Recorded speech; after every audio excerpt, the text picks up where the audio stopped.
Hi, I'm Howard Holton, and this is another episode of Discovering Disruptions in Tech. Unlike the last episodes, we're all in our home offices doing remote recording rather than being at a conference. This week, I'm super excited. I'm glad I'm seated. I'm glad I'm in a comfortable position because we're going to discuss a meaty topic. I'm here with David Jayatillake, VP of AI at Cube. Did I get your last name right? Not quite. It's Jayatillake. Okay, Jayatillake. Okay, thank you. I appreciate the correction. And we're going to talk this week about semantic layers. Now, for those of you who just side or start moving towards the stop button or the exit button, please don't. This is an important topic. And while it is a meaty and kind of heady topic in data science, it's one that we all kind of need to understand, at least well enough to know where does this fit in kind of our operating model, where does this fit in our organization, and what can semantic layers enable us to do with data that we've been struggling so hard to do. So with that, David, why don't you go ahead and introduce yourself? Hi everyone, I'm David. I'm VP of AI at Cube, Cube being a semantic layer product. I have worked in data for 15 years now. Most of the work that I've done, you'd probably call data engineering today, although throughout my career, I've had many different titles, including titles that were related to pricing or titles that were very different or sounded like analyst titles, but I was doing mostly data engineering or analytics engineering work.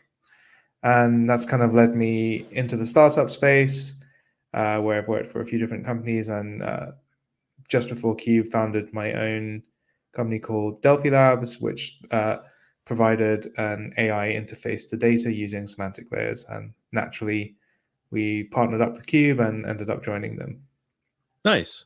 So I want to talk about what you just started on just for a minute, and that is like data engineering is a new concept from a like titles standpoint, from a funding a business unit standpoint. It's not a new concept from the acts, right? Like data engineers likely, especially because those of us that have gray in their beard, you don't quite have gray in your beard. I'm a little jealous. A little bit. It's good camera then. But those of us with gray in our beard, like there was no data science major in college when we went to college. I didn't go to college, but at that time there was no data science major.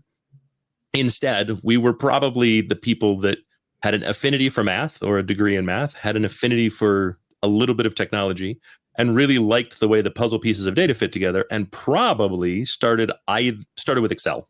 I mean, we probably started with Excel or Lotus 1, 2, 3, if we have a lot of gray in our beards, right? And became kind of an Excel wizard, and then probably moved to databases, RDBMS, right? Probably Oracle, SQL, or something similar, and then found we became the kind of default person that could speak to the data, and started building dashboards and building reports and creating things for people who didn't understand the data quite so well. And that has kind of evolved into, well, the data's crap, right? At the time, the data was crap. It's always been crap. So now I have to work on transforming the data into something that's not crap, right? So that my reports are actually producing results that I can use, right? Okay, well, now I have multiple sources of data that I have to combine. Now I have pieces of data that's authoritative in one source and authoritative in another source, and somehow have to figure out how to join that so that I get, you know what I mean? And eventually that becomes kind of data engineering, and then we start to see the limitations of the tooling that we have to work with, right? Which kind of leads us to the conversation around semantic layers, which is if I have, I made a comment before we started, right? Like if you'd have gone back to when we first kind of started down this path, if you looked in the 90s, AT&T probably had 10 critical data sets. At Fortune 10 company, I think AT&T is, right? 10 critical data sets. If you don't like AT&T, substitute them for a different example in your mind. Doesn't bother me, right? Had we done enterprise information management at the time, we probably would have had the policies, procedures, and things in place necessary to wrangle a lot of this data and not make it such the monster that it is today.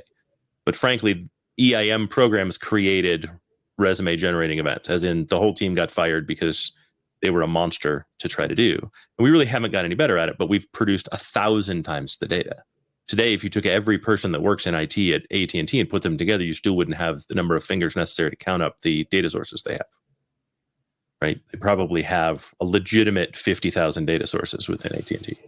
I'm guessing, I don't have specific knowledge of AT&T, just using them as an example of the kind of massive company, right? And every massive company is the same, right? I've worked at companies where, for every $1 million in revenue, you have a minimum of one data source, right? So by the time you get to $1 billion, you have 1,000 data sources.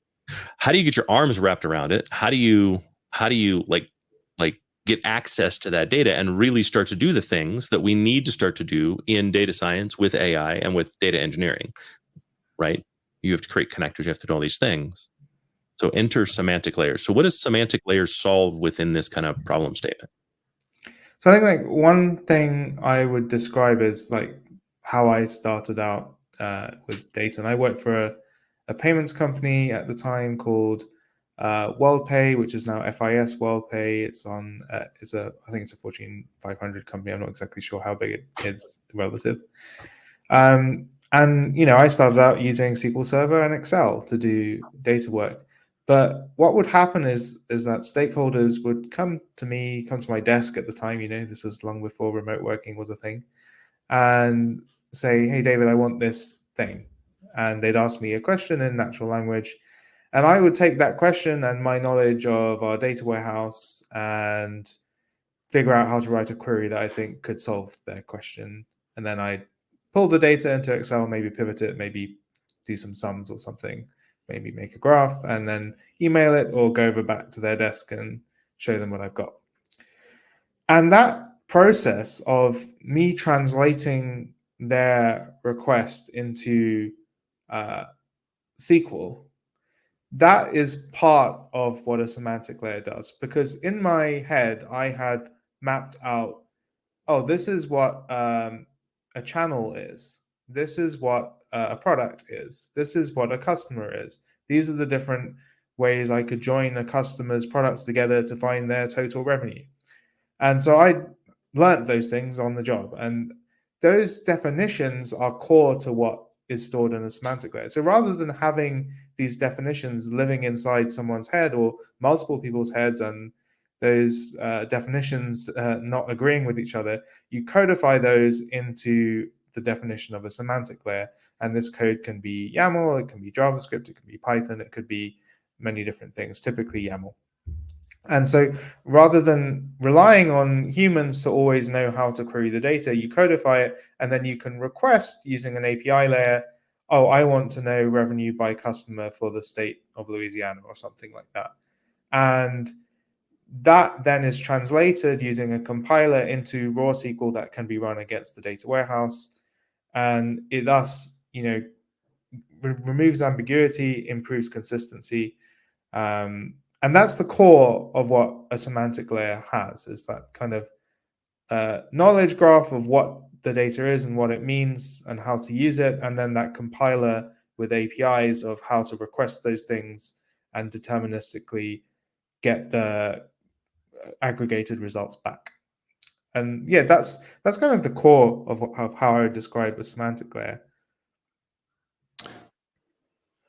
Yeah, like I said in the intro, it's a big, meaty topic, right? But if you think about it, the goal is to remove the need for office space to occur, right? Do you remember Milton? It wasn't Milton. It was the guy that I talk to the engineers. I'm good with people, damn it, right? Effectively, in order to talk to data today, without some sort of semantic layer or something similar, you need to have a person in the middle that knows how to talk to the data, because, the data structure wasn't designed by the business. The data structure was designed by a DBA or something similar, right? Yeah. To figure out what was the best way to sort this data, what was the best way to host this data. And some of the data that still exists today, the schemas were designed with very, very strict limitations from the system level in mind that wouldn't be logical to a human anyhow. Right? We had to work around limitations on page size. We had to work around table size limitations. We had to work around significant memory size restrictions that we don't have today. That meant, we had to sometimes data that we would have loved to have had in one table is in 4 tables because, you just couldn't work with it otherwise, right? Yeah.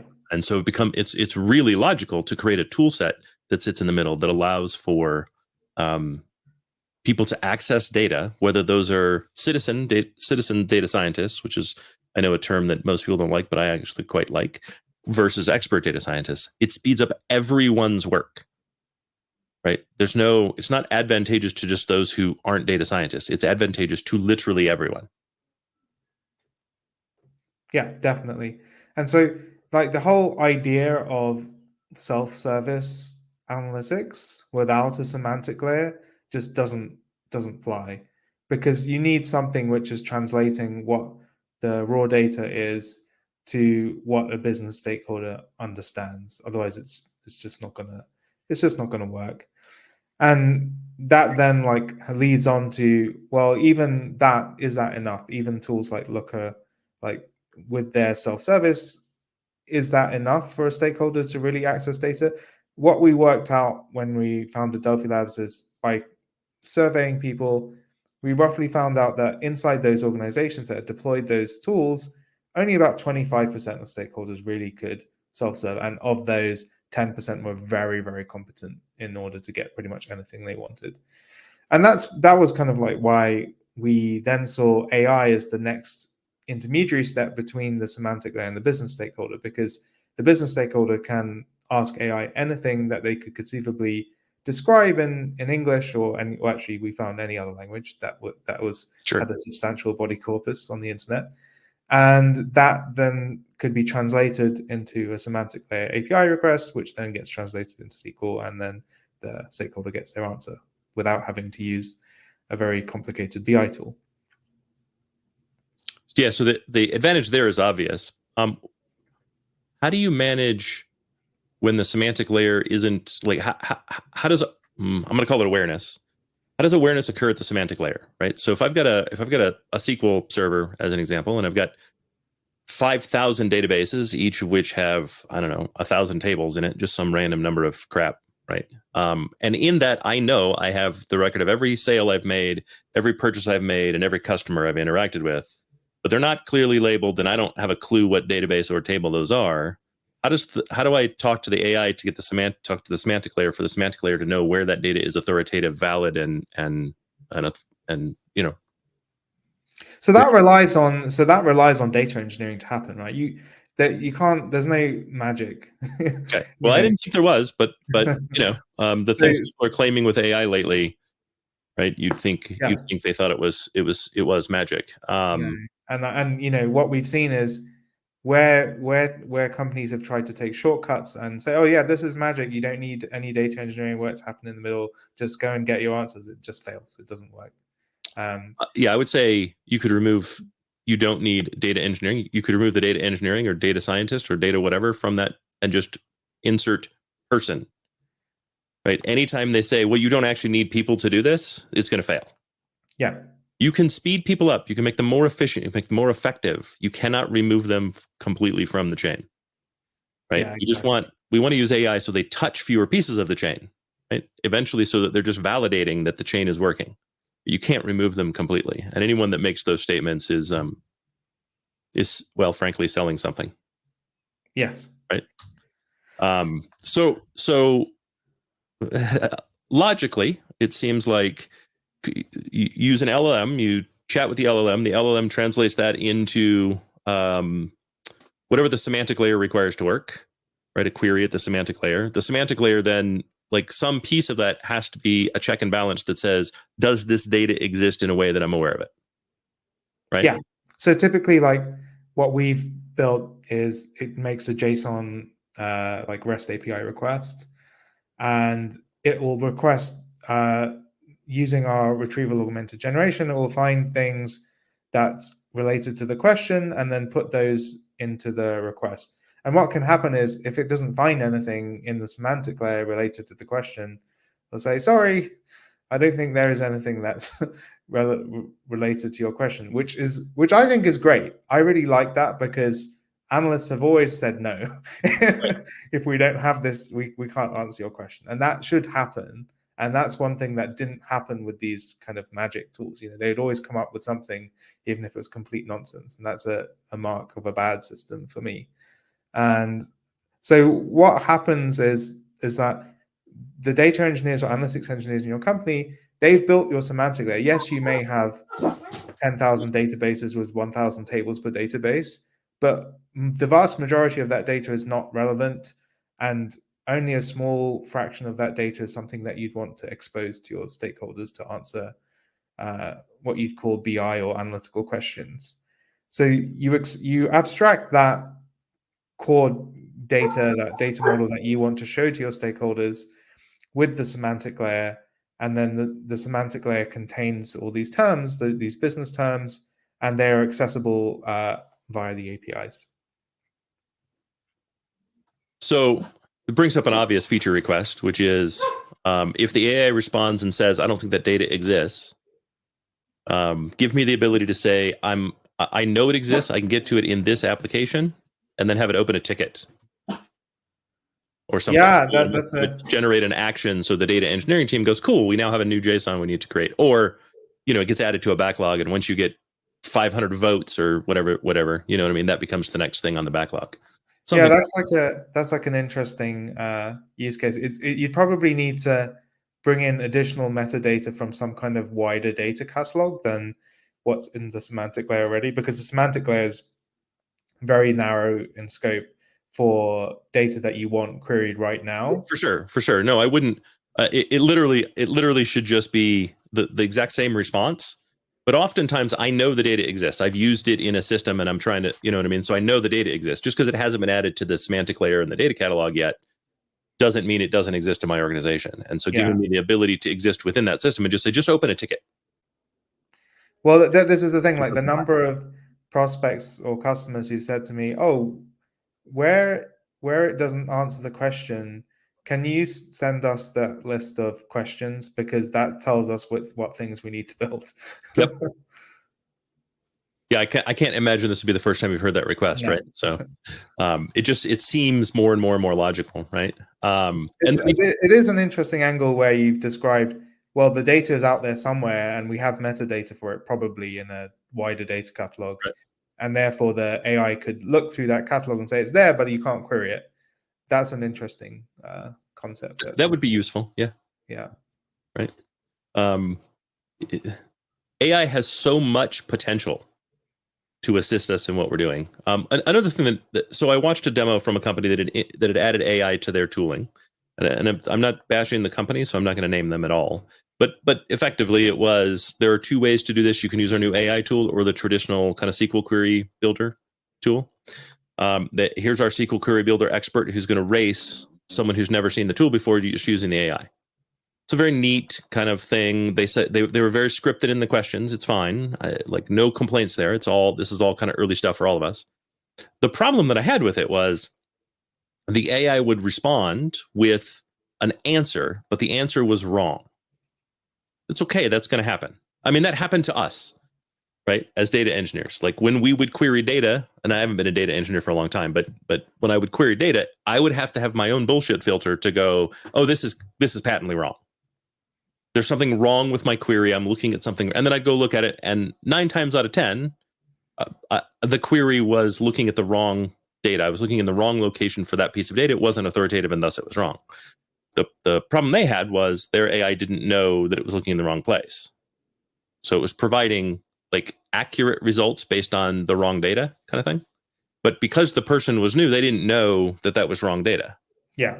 That's the biggest fear that I have, is putting people who don't really understand the business and don't understand the data in the position of interpreting the results and accepting them from AI. So is there anything we can do there to kind of help with that scenario, other than just say everybody has to be well educated? So this is, I think, one thing where this method I've described, which is like LLM interacting with the semantic layer, really helps, is because where it generates SQL right away, it just generates SQL and then labels some of the select statement as terms that you've asked for, right? Whereas when you query the semantic layer, it pulls things that exist. So if the things that exist are available, it pulls them and it can tell you, I pulled net revenue less depreciation or something like that. And because I think that's the one you wanted. Okay, right? and that's because we've defined what a query for net revenue less depreciation looks like? Yeah. Okay. Or we've defined that metric, Right. That metric's in the semantic layer. So then the user can see, oh, okay, that's what I'm getting. That's not really what I wanted. I just wanted net revenue. And you can have a conversation and say, no, not that one, this one. And that's I think it adds that level of transparency that isn't there when it's writing code itself. Sure. Well, it also clearly describes the value of the semantic layer, right? The semantic layer gives you the ability to predefine these business metrics, these business terms in a way that the human can understand, but also has a clear machine definition that lacks ambiguity. Yeah. Right. So if I define net revenue minus depreciation, it will always be the same query each time because I've predefined that query. Exactly. You don't need to know how the query is defined. You don't need to know how we get to it. You just need to know that that's what we as a business have agreed is the query to get the result that we want when we are looking for that number. Yeah. Right. So when you're doing these for customers, right? When you're looking at kind of what a customer environment looks like, and for an enterprise, right? Let's pick a large organization. How many different is queries the right term? How many different JSONs do they create? How many different semantic layer definitions do they create in their organization to really start to see value from that semantic layer? It depends. Of course, like at a large scale, it's more. It was more like 50 or like 5,000 or 300. I think it's more like, if it's a very large organization, it could be 5,000 terms in their semantic layer. That's definitely possible because they might have hundreds of tables that they may want to expose to the semantic layer, and then a number of fields in those which you then have definitions for.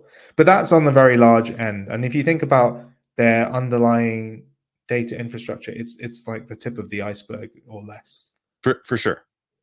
I mean, it seems like the semantic layer, you really want to concentrate on those things that are the most valuable for your organization, right? I mean, this is all new, right? So there's no one that's been running a semantic layer for 10 years. Is there really? Well, I guess it depends on what you define as a semantic layer. Like if you count like business objects or SSAS as a semantic layer, a very rudimentary semantic layer, then they've been around for a while. But they wouldn't have, like, that doesn't translate into this system.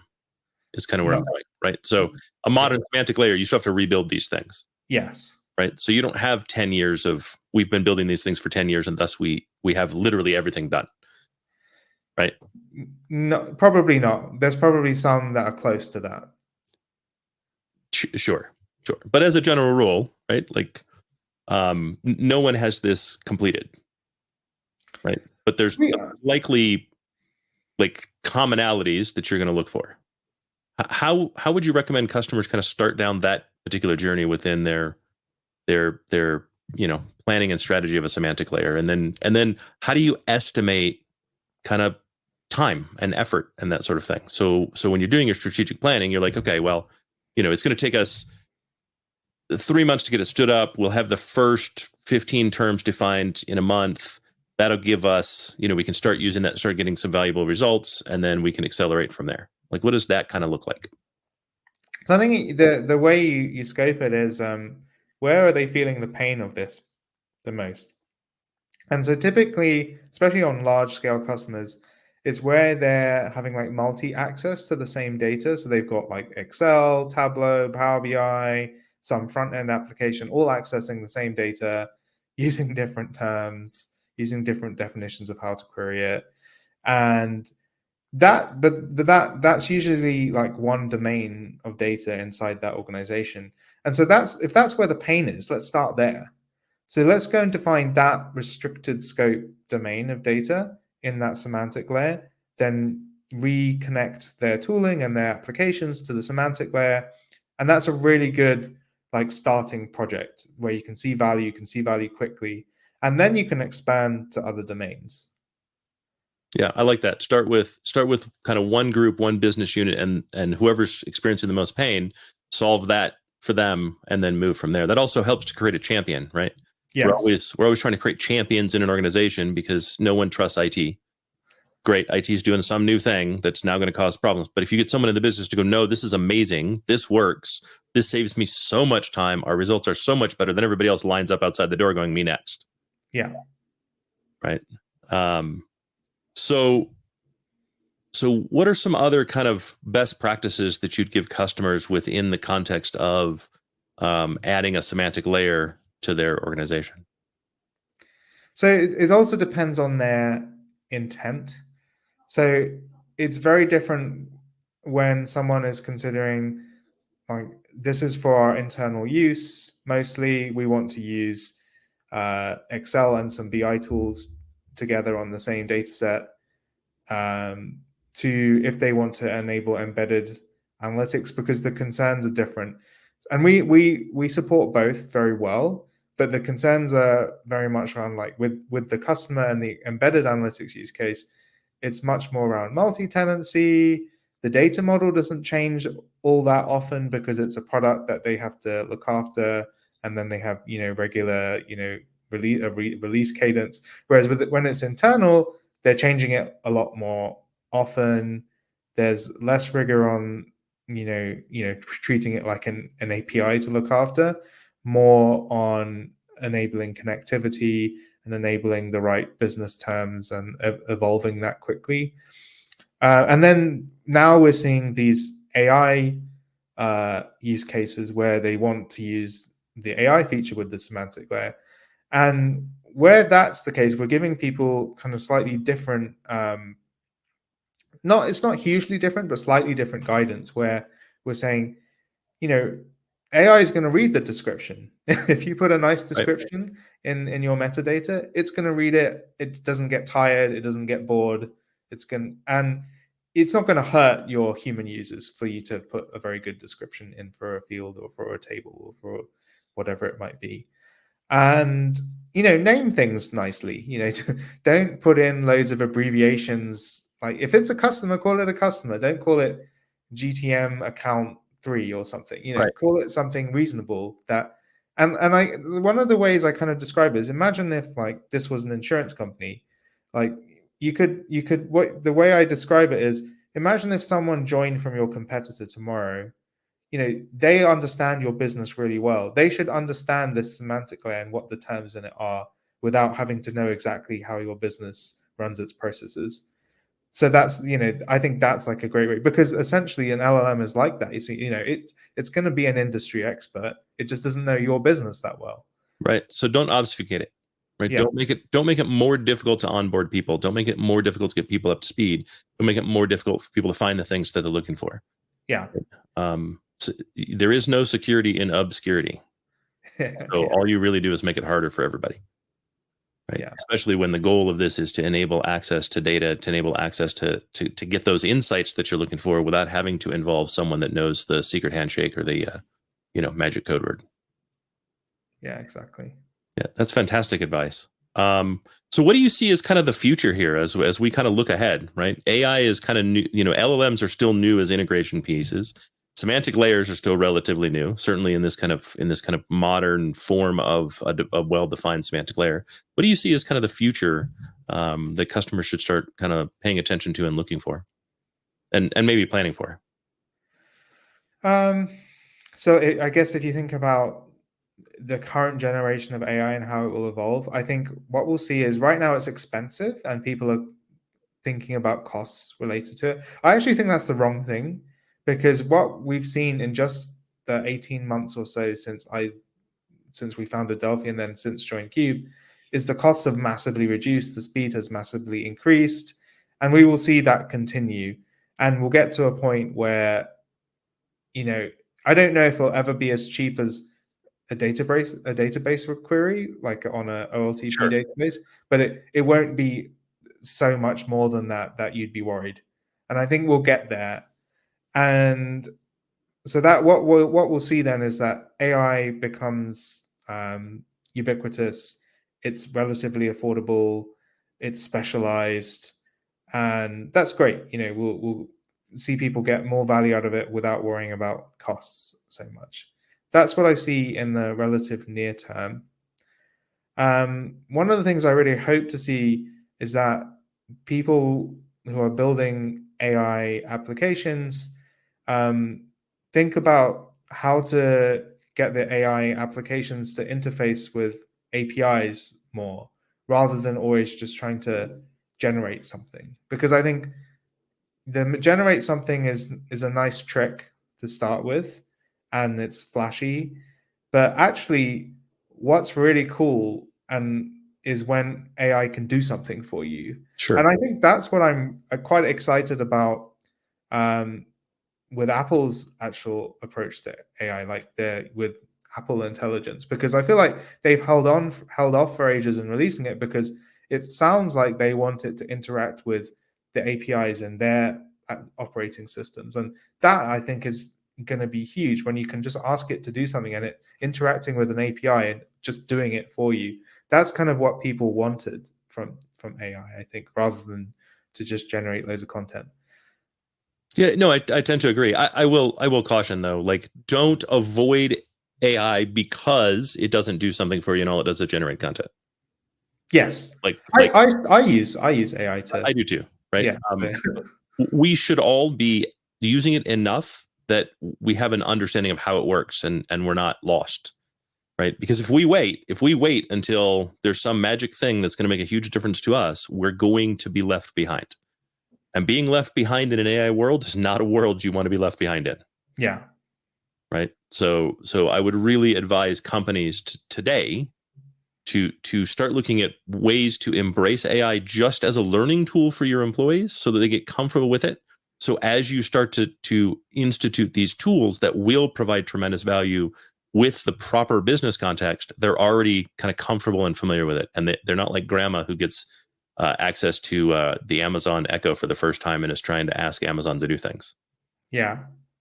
One of the things I'm quite excited about with AI that I don't think is being leveraged enough is companies have these huge stores of data that they can't really access because it's on magnetic tape or it's paper or something like that, and it's unstructured. And in the past, people have just thought, no, this is just not possible to ingest, or if it is possible, it's very expensive and we should only do it when we really, really want to, like for like someone's credit score or something like that.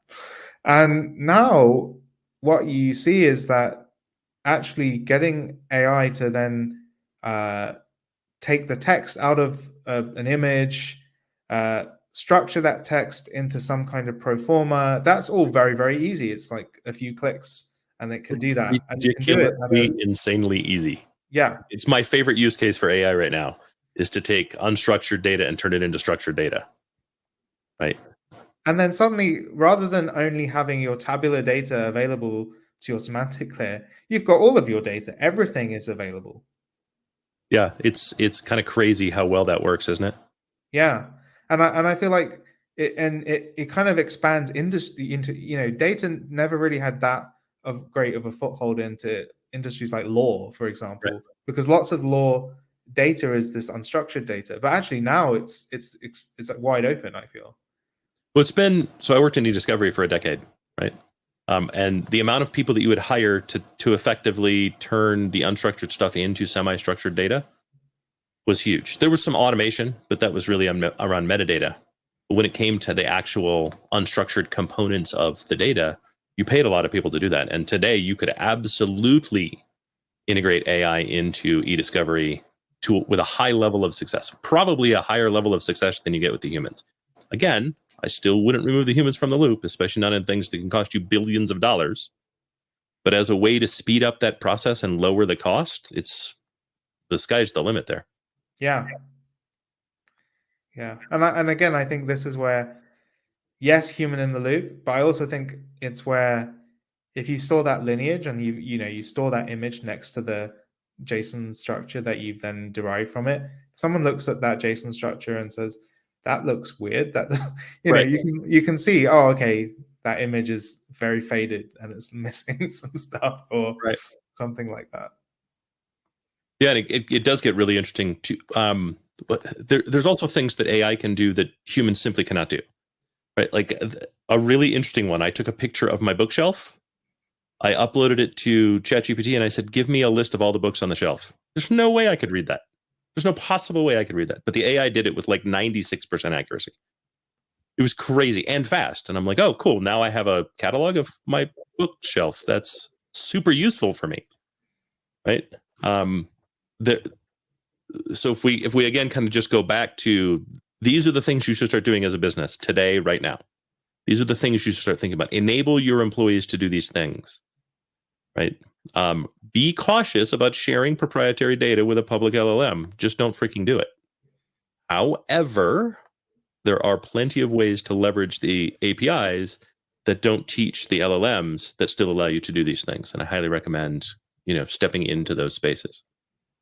Yeah. And there's we came across that worry when people, especially when we were at Delphi Labs, of people being afraid to share information with public LLMs. And there's this whole licensing thing, I think, that people don't realize, is that you can buy these commercial licenses from all of these big proprietary LLM providers, and they then, promise, whether you definitely believe it or not, they promise not to train on your data. Sure. And if they do, and you can prove it, you can sue them. But and we've also, now that I've been at Cube and we've seen some large enterprises, we've seen some of them who have their own GPT-4 that OpenAI provide for them inside their infrastructure. So you've got these now different ways to access these LLMs. So the concept of trust is something that I touch on this podcast quite a lot. And at some point, you really don't have a choice, right? Like you can't go, well, we're not going to build an edge. Right now, we're building competitive edges. We're going to risk losing our competitive edge because of fear, because of a lack of understanding. Yeah, and I feel like we've seen this before, with like, say, something like cloud. I was like, oh, we don't trust cloud. We'll never use cloud. And now every bank, and it was always the banks at the time saying we can't trust cloud. And now they're all using cloud. They're using all the clouds at once, typically. Right. Yeah. Yeah, I mean, we all got over that, and we especially got over it once we realized they have 1,000 security engineers, right? And the reality is, the biggest security flaws in cloud are the ones that we ourselves create. They have nothing to do with the cloud. They just are how we've deployed, how we've, managed our cloud. The cloud itself is more secure than our infrastructure was by default.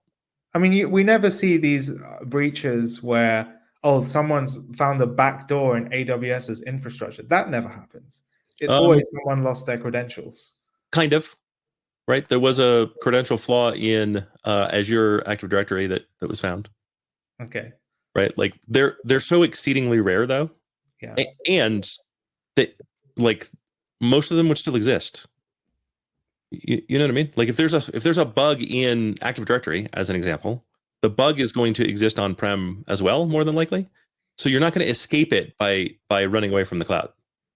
Yeah. Right? But what you are going to get in the cloud is, once the fix is in place, there's nothing for you to do. You don't have to run around and update a whole bunch of things. It's a platform as a service that is provided to you that gets updated automatically. Right? That doesn't mean it's free. Like it may cause other problems, but that flaw will be closed. Yeah. Right? So I think it would be great to get there, to get to a similar place of comfort with our data estates, right? Where we can have the comfort in knowing that this is no longer the most fragile thing in our environment, and we can, as a industry, say this is how we want to address these things. Right. I mean, as a data, like, think back to your data engineering days, right? When you were a data engineer at WorldPay, right? How much nicer would it have been if your responsibility ended at the semantic layer? You know what I mean? Like, your job is to provide those connections and to effectively, teach the semantic layer. I know that's not the right way to put it, but you know what I mean? Yeah. Right? Provide those interfaces, and then your users could continue to query. Like, the level of focus around that would have been huge and increased your value to the business, the potential, the everything else, in a huge way. Right? Like, that's going to be fantastic. And then, I mean, dear God, having your users giving your users the ability to interact with an LLM to at least handle the kind of easy lifting, so you don't have to get involved, means again, right? You're being productive around those things that really matter, which is providing clear, concise, consistent definition of terms within data. Like that's amazing. Yeah, definitely. So cool. Well, any any closing thoughts? Yeah, I suppose I feel like this AI era is actually creating a new kind of golden age for semantic layers. And when we first started at Delphi, I felt like I was like a prophet in the wilderness that no one was listening to. It's like, no, we need the semantic layer to enable AI access to data. And everyone's saying, no, we'll make LLM writing SQL work. And now I think people are publicly saying, no, that's never going to happen. We need whether they're saying a semantic layer or just semantics and or a knowledge graph or something. Everyone is saying that now. And now what I'm having to say is, well, I think you probably need a deterministic compiler to go from terms to raw SQL, and that's the bit we're debating now, rather than For something. sure. Yeah, for sure. So, Yeah, massive improvement in the conversation, without a doubt. And I'll say you converted me in this call. If I was on the fence at all, right, I firmly believe this is the right way to enable AI to interface with data on behalf of a business user. great. Right? No doubt. So finally, how do people find you? So I'm on LinkedIn, so you can find me. I'm definitely the only person with my name on LinkedIn. I also write a weekly data engineering Substack called davidsj.substack.com. So you can find me there. And I'm also on Twitter as DS Jayatillake. Awesome. Well, this has been absolutely fantastic, David. Thank you so much for joining me. I learned a ton. Right. I feel like I might not speak so unintelligently about semantic layers in the future. Great. It's been fun. Good. This has been another episode of Discovering Disruptions in Tech. Please like, subscribe, comment. If you have a topic you'd like to see, let us know. If you'd like to be on the podcast, let us know. And we'll see you on our next episode. Thank you.